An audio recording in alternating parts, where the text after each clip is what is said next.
on this week's Vibe of Our Tribe series, we're going to hit on kind of just how this building came to be and all this space behind me and the space that's full that our athletes and our staff use on a daily and weekly basis, what it started like, what it looks like now, and maybe even a little hint at what's next.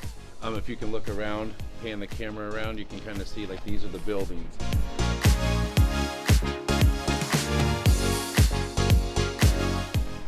I kind of went out on my own and tried to figure out what buildings we're going to look at and take over, so to speak.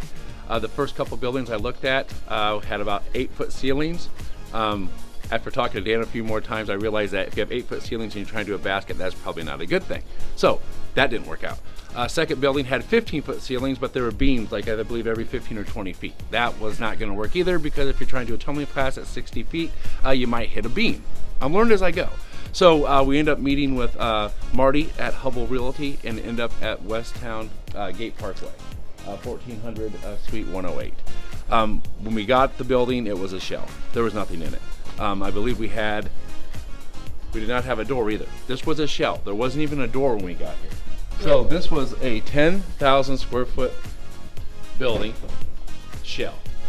So we had to get sheetrock, mud, tape, texture, bathrooms, plumbing, water, heat, vent, lights, everything you could possibly have. We had to figure out how to put all this stuff in together. But we never stopped dreaming the impossible dream. We wanted to build something kind of like the Field of Dreams. If you build it, it will come. But we wanted to do it on a very, very, very good specific idea with some very, very well thought through processes. So as we got into the space, this was a 30,000 square foot opening, 30,000 square feet. So there was no walls here. Matter of fact, there was 3 bays, which was 30,000 square foot is quite a bit. So we needed 10,000 square foot. So we had to facilitate all the mud, the sheetrock, the tape, the texture, the crews, all the people. Which, as you know, sometimes doesn't go as smooth as you want to get to on a deadline that I wanted the building completed, I think in 30 days, and I needed like it done in 10. After letting a couple crews go due to not being efficient and timely, we had, I believe, 4 or 5 delays. So if you can imagine this place with nothing in here, 30,000 square foot, we had to visualize what we wanted this to look like. So we did a 50-foot wide area by 200-foot long, which 200 at 50 is 10,000 square feet. And then there was nothing in here, so we had to figure out how to occupy every little piece here to make it great for the kids. So after the building was put together structurally, one of the biggest questions I asked Dan is, what do we need minimally to get started? What do we need? What equipment? What tools? What do we need? Tangible things that we need. He said, we need a tumble track. I said, are those like free? He said, no. I said, we need a spring floor and we need some mats. So doing our due diligence, doing our homework, we found our first floor in Atlanta, Georgia. And at that time, our budgetary concept that we had to spend was bare bones, if you will. Brand new company, hasn't even started yet, no money coming in, lots of money going out. We took an airplane to Georgia and rented a U-Haul truck, which was an experience in itself. As we show up to the gym where we purchased our first floor, who's now a good friend of ours, it was in a back tote, kind of like a pod. The floor was kind of in a pod.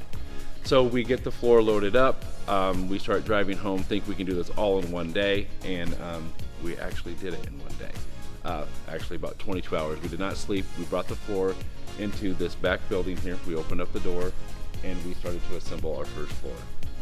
At the time of that, we also were building our tumble track, which is right down here now. This building's changed so much.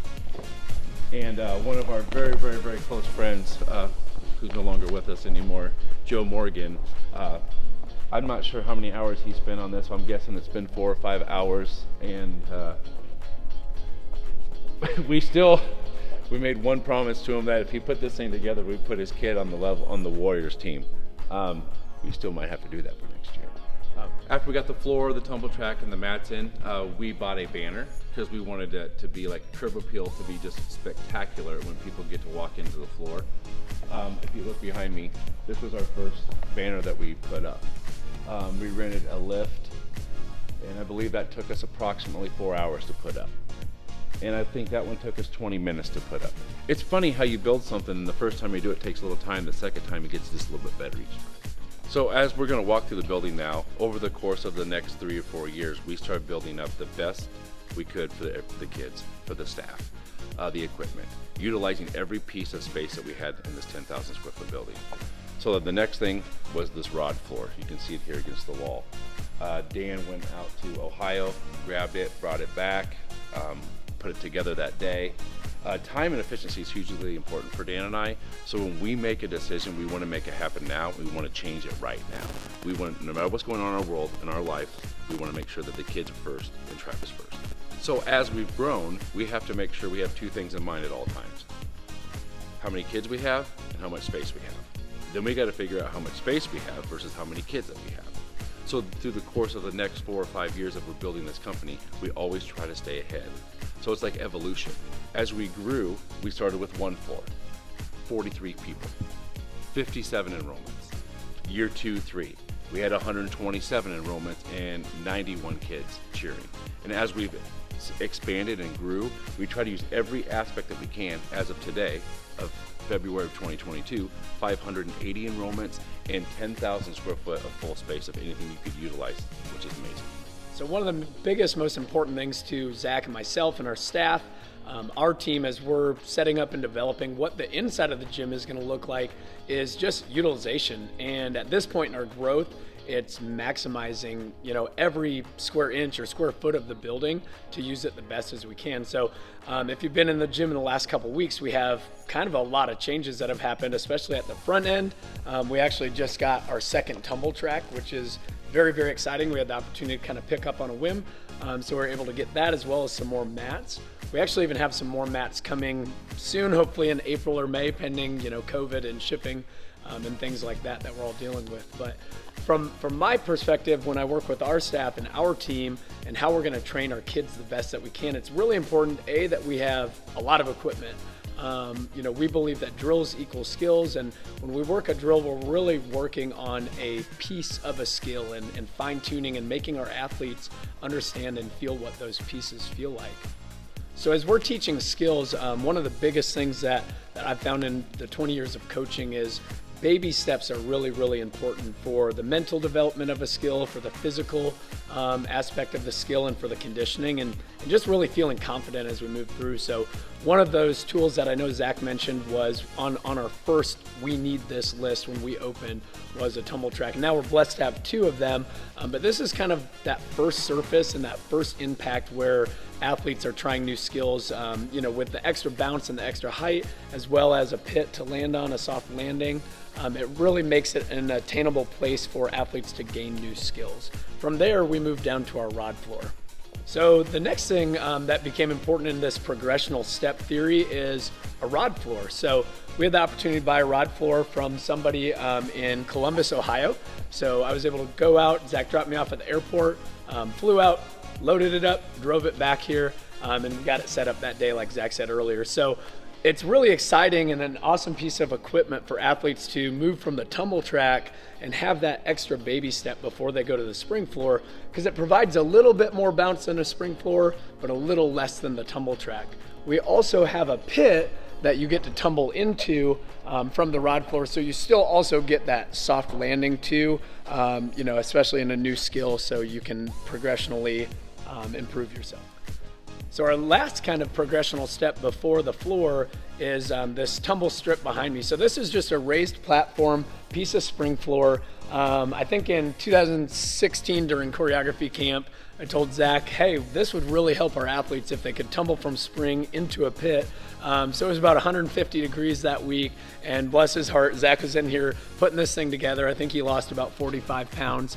And it has been an awesome tool ever since. So now with the new setup, we actually have the tumble strip tumble into a pit, and on the other end, we have the tumble strip tumble to a tumble track, or we can even tumble the tumble track onto spring floor now, which is already in the last couple weeks helped many of our athletes. So this is our little pro shop area here.